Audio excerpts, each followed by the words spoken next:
Due misure imprescindibili per l'Electrolux: investimenti in Veneto e rifinanziamento del contratto di solidarietà. I sindacati dei metalmeccanici e l'RSU di Susegana hanno incontrato a Venezia il presidente Zaia, che domani a Roma chiederà al governo queste due cose. Destra e sinistra sul futuro dello stabilimento di Susegana sono per fortuna unite. Primo su tutto il fattore tempo, ed è quello legato ai contratti di solidarietà che scadono per lo stabilimento di Susegana alla fine mese.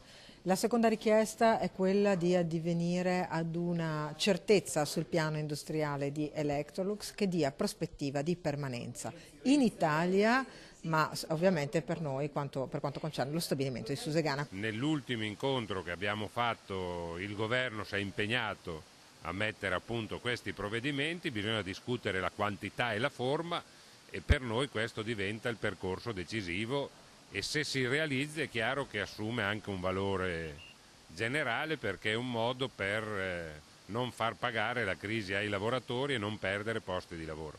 Electrolux non deve chiudere, non deve licenziare nessuno, prosegue Landini. Ci dica cosa vuole fare l'azienda in Veneto, solo allora potremo impegnare risorse della regione, gli fa eco la Donazzan. Chiediamo, ha detto all'incontro con i rappresentanti dei lavoratori, certezza di prospettive. Sulla stessa linea Antonio Bianchin della FIM CISL Treviso Belluno. Electrolux investa in Italia e smetta di chiedere soldi a istituzioni e lavoratori.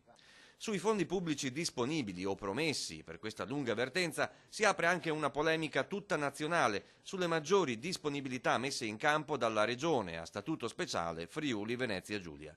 Il presidente Zaia chiederà al governo di tutelare su questo i lavoratori del Veneto. Non è più accettabile, non è tollerabile, non possiamo trattare i lavoratori in maniera diversa, non si può trattare la permanenza su un territorio in maniera diversa. Quindi noi chiediamo che questo sia una garanzia che viene fatta dal governo.